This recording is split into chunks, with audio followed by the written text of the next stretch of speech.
Hi, ഞാൻ ആദിഷ്. ഇന്നത്തെ വീഡിയോയിലൂടെ നമ്മൾ ഡിസ്കസ് ചെയ്യാനായിട്ട് പോകുന്നത് ഡേറ്റിംഗ് ചെയ്യുന്ന സമയത്ത് പലപ്പോഴും ചെറിയ ചെറിയ മിസ്റ്റേക്കുകൾ വരുന്നതിൻ്റെ ഭാഗമായിട്ട് ആ ഒരു റിലേഷൻഷിപ്പ് തുടക്കത്തിൽ തന്നെ ബ്രേക്കപ്പായി പോകുന്ന സിറ്റുവേഷൻസ് ഉണ്ടാവാറുണ്ട്. നിങ്ങളൊരു സ്ത്രീ ആണെങ്കിലും പുരുഷനാണെങ്കിലും ബേസിക്കായിട്ട് നമ്മളൊരു ഡേറ്റിങ്ങിൽ ശ്രദ്ധിക്കേണ്ട കുറച്ച് കാര്യങ്ങൾ നമുക്ക് നോക്കാം. എല്ലാവർക്കും എൻ്റെ പുതിയ വീഡിയോയിലോട്ട് സ്വാഗതം. ആദ്യത്തെ കാര്യം എന്ന് പറയുന്നത് റെസ്പെക്റ്റ് ആണ്. ഏതൊരു റിലേഷൻഷിപ്പും അത് ബെറ്ററായിട്ട് നല്ല രീതിയിൽ മുന്നോട്ട് പോകണം എന്നുണ്ടെങ്കിൽ ബേസിക് നീഡ് തന്നെയാണ് റെസ്പെക്റ്റ് എന്ന് പറയുന്നത്. പരസ്പരം അങ്ങോട്ടും ഇങ്ങോട്ടും എല്ലാ കാര്യത്തിലും റെസ്പെക്റ്റ് ചെയ്യുക എന്നുള്ളതാണ്. അത് സംസാരത്തിലായിക്കോട്ടെ, ഇടപഴകുന്ന കാര്യത്തിലായിക്കോട്ടെ, എല്ലാ കാര്യത്തിലും. ഒന്ന് രണ്ട് ഉദാഹരണങ്ങൾ പറയാം. ഇപ്പോൾ ഇൻ കേസ് നിങ്ങൾക്ക് വേണ്ടിയിട്ട് ഓപ്പോസിറ്റ് നിൽക്കുന്ന വ്യക്തി വെയിറ്റ് ചെയ്യുകയാണ്, നിങ്ങൾ എത്താൻ കുറച്ച് ലേറ്റായി. ആ ലേറ്റ് ആകുമെന്ന് ഉറപ്പുണ്ടെങ്കിൽ നിങ്ങളൊന്ന് വിളിച്ചു പറയുക. അല്ലെങ്കിൽ ആ സ്പോട്ടിൽ എത്തിക്കഴിഞ്ഞാലെങ്കിലും നിങ്ങളൊരു സോറി പറയാനുള്ള ഒരു മനസ്സ് കാണിക്കുക എന്നുള്ളതാണ്. അത് അവരെ റെസ്പെക്റ്റ് ചെയ്യുന്നതിന് തുല്യമാണ്. പിന്നെ അതുപോലെ തന്നെ റെസ്പെക്റ്റ് ചെയ്യേണ്ട കാര്യങ്ങളാണ് നമ്മൾ അവരുടെ ലൈഫിലോട്ട് വരുന്നതിന് തൊട്ട് മുൻപായിട്ട്.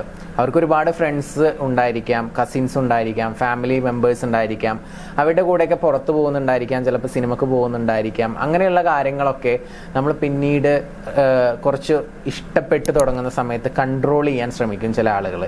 അങ്ങനെ അത്തരത്തിലുള്ള കാര്യങ്ങളൊക്കെ നമ്മൾ അനുവദിക്കുക എന്നുള്ളത് തന്നെ ഒരു റെസ്പെക്റ്റിൻ്റെ ഭാഗമാണ്. ഇപ്പോൾ കസിൻസിൻ്റെ കൂടെ ഒന്ന് പുറത്ത് പോകുന്നതായിക്കോട്ടെ, ഫ്രണ്ട്സിൻ്റെ കൂടെ ഒന്ന് ഹാങ് ഔട്ട് ചെയ്യുന്നതായിക്കോട്ടെ, ഞാൻ പറയുന്നത് പോസിറ്റീവായിട്ടുള്ള നല്ല ഉദ്ദേശത്തോടു കൂടിയിട്ടുള്ള കറങ്ങലുകളും മറ്റുമൊക്കെയാണ്.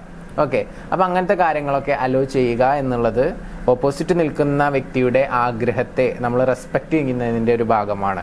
സോ അങ്ങനെയുള്ള കാര്യങ്ങൾ ചെയ്യുക. പിന്നെ അതുപോലെ തന്നെ ശ്രദ്ധിക്കേണ്ട രണ്ടാമത്തെ ഒരു കാര്യം എന്ന് പറയുന്നത്, ചിലപ്പോൾ നമ്മളായിരിക്കും ഡേറ്റിങ്ങിനും എല്ലാ കാര്യത്തിനും ഇനീഷ്യേഷൻ എടുത്തിട്ടുണ്ടായിരിക്കുക. അപ്പം നമുക്ക് ഓപ്പോസിറ്റ് നിൽക്കുന്ന വ്യക്തിയോടുള്ള അതേ ഒരു ഫീല് തുടക്കത്തിൽ തന്നെ തിരിച്ചിങ്ങോട്ടും ഉണ്ടാവണമെന്ന് നമ്മൾ പ്രതീക്ഷിക്കാൻ പാടില്ല. അതിന് പകരം ഗ്രാജ്വലി നാച്ചുറലായിട്ട് ആ ഓപ്പോസിറ്റ് നിൽക്കുന്ന വ്യക്തിക്ക് ഇൻറ്റിമസി തോന്നണം. അതിന് വേണ്ടിയിട്ട് നമ്മൾ വെയിറ്റ് ചെയ്യണം. ആദ്യം തന്നെ ഇടിച്ച് കയറരുത്. പതിയെ ഫ്രണ്ട്ലി ആയിട്ട് ഡേറ്റിംഗ് ആണെങ്കിലും എന്താണെങ്കിലും ഇപ്പോൾ നിങ്ങൾ ഇഷ്ടമാണെന്ന് ഓപ്പണായി പറഞ്ഞു കഴിഞ്ഞാലും ആ സ്പോട്ടിൽ തന്നെ ആ ഓപ്പോസിറ്റ് നിൽക്കുന്ന വ്യക്തി തിരിച്ച് സ്നേഹിക്കണം, പ്രണയിക്കണം എന്ന് വാശി പിടിക്കാതിരിക്കുക. അവർക്ക് അവരുടേതായിട്ടുള്ള ടൈം കൊടുക്കുക എന്നുള്ളതാണ്.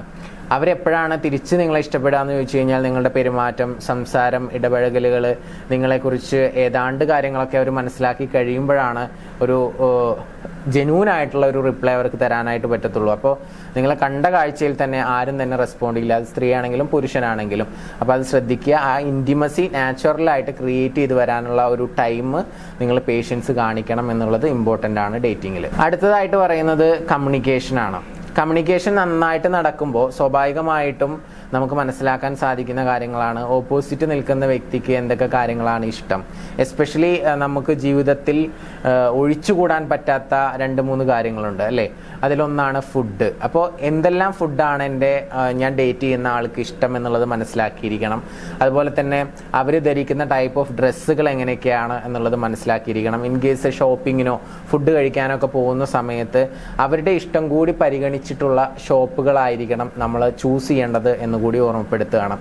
ഇപ്പോൾ നമുക്കിഷ്ടം എന്തെങ്കിലും ഒരു സ്പെഷ്യൽ ഫുഡാണ് എന്ന് വിചാരിച്ച് ആ ഷോപ്പിൽ കയറിയിട്ട് അവരെ കൊണ്ട് അത് കഴിപ്പിക്കുന്ന സ്വഭാവം അത് മാറ്റുക. എല്ലാ ഫുഡും കിട്ടുന്ന ഒരു റെസ്റ്റോറൻറ്റിൽ കയറുകയാണെന്നുണ്ടെങ്കിൽ ഒന്നുകൂടി കംഫർട്ടബിൾ ആയിരിക്കും, അവർക്ക് ഇഷ്ടമുള്ളത് കഴിക്കാനായിട്ട് പറ്റും. അതുപോലെ തന്നെ ഷോപ്പിങ്ങിന് പോവുകയാണെങ്കിൽ നിങ്ങളുടെ ഇഷ്ടമല്ല നോക്കേണ്ടത്, ഓപ്പോസിറ്റ് നിൽക്കുന്ന ആ വ്യക്തിയുടെ ഇഷ്ടം നോക്കിക്കൊണ്ട് അവർക്ക് ഇഷ്ടപ്പെടുന്ന തരത്തിലുള്ള ഡ്രസ്സ് എവിടെ നിന്നാണോ കിട്ടുക അങ്ങോട്ട് ഷോപ്പിങ്ങിന് പോവുക എന്നുള്ളത് ഇമ്പോർട്ടൻ്റ് ആണ്. അപ്പോൾ നിങ്ങൾ കൂടി പർച്ചേസ് ചെയ്യുന്നുണ്ടെങ്കിൽ 2 കൂട്ടർക്കും കിട്ടുന്ന സ്ഥലത്ത് പോവുക. അതല്ലെങ്കിൽ സെപ്പറേറ്റ് തന്നെ കയറിയിട്ട് ഷോപ്പ് ചെയ്യാൻ വേണ്ടി ശ്രമിക്കുക. അപ്പം ഇങ്ങനെയുള്ള മിസ്റ്റേക്കുകളൊന്നും ഡേറ്റിങ്ങിൽ വരുത്താതിരിക്കുക എന്നുള്ളതാണ്. പിന്നെ അടുത്തതായിട്ട് പലരും വരുത്തുന്ന ഒരു മിസ്റ്റേക്ക് എന്ന് പറഞ്ഞു കഴിഞ്ഞാൽ ഫ്യൂച്ചറിനെ കുറിച്ച് വല്ലാണ്ട് സംസാരിച്ച് കാട് കയറിയിട്ട് ഭയങ്കര തള്ളരായിരിക്കും. ഞാൻ ഭാവിയിൽ അതാവും, ഇതാവും, അങ്ങനെയാവും, ഇങ്ങനെയാവും. അങ്ങനെയൊന്നും ഡേറ്റിങ്ങിൽ പറയേണ്ട ആവശ്യമില്ല. നിങ്ങളിപ്പോൾ എന്താണ്, ഒന്നും ഇല്ലാത്ത അവസ്ഥയിലാണെങ്കിൽ ആ ഒന്നും ഇല്ലാത്ത അവസ്ഥ ഷോ ചെയ്താൽ മതി. ഓക്കെ, ഞാനിപ്പോൾ ഇങ്ങനെ ചെറിയ പരിപാടികളൊക്കെ ആയിട്ട് പോകുന്നു, ഭാവിയിലത്തെ പ്ലാൻസ് വേണമെന്നുണ്ടെങ്കിൽ പറയാം.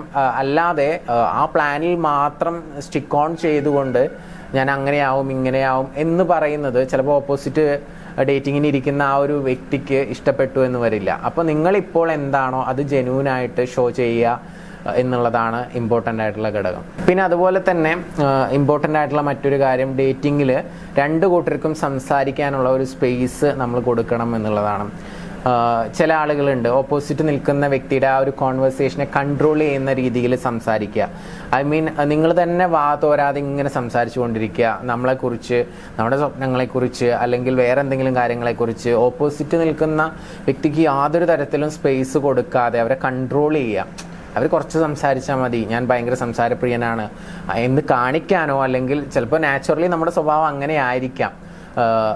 നമ്മൾ എപ്പോഴും ഓപ്പോസിറ്റ് നിൽക്കുന്ന വ്യക്തി കൂടി സംസാരിക്കാനുള്ള സ്പേസ് കൊടുക്കണം എന്നുള്ളത് ഇമ്പോർട്ടൻ്റ് ആയിട്ടുള്ള ഘടകമാണ് എന്നുള്ളത് ഓർത്തു വെക്കുക. പിന്നെ അടുത്തതായിട്ട് ശ്രദ്ധിക്കേണ്ടത്, കുറച്ചൊക്കെ ഇടപഴകി സംസാരിച്ച് കുറച്ച് ഡേയ്സ് ഒക്കെ കഴിഞ്ഞു പോകുമ്പോൾ, കുറച്ച് മീറ്റിംഗ്സ് ഒക്കെ കഴിയുമ്പോൾ നിങ്ങൾക്ക് മനസ്സിലാവും നിങ്ങൾ അവരുടെ കൂടെ ജീവിച്ചു തുടങ്ങുന്ന സമയത്ത് നിങ്ങൾ ഹാപ്പി ആയിരിക്കുമോ ഇല്ലയോ എന്നുള്ളൊരു ചോദ്യം സ്വയം ചോദിക്കുക.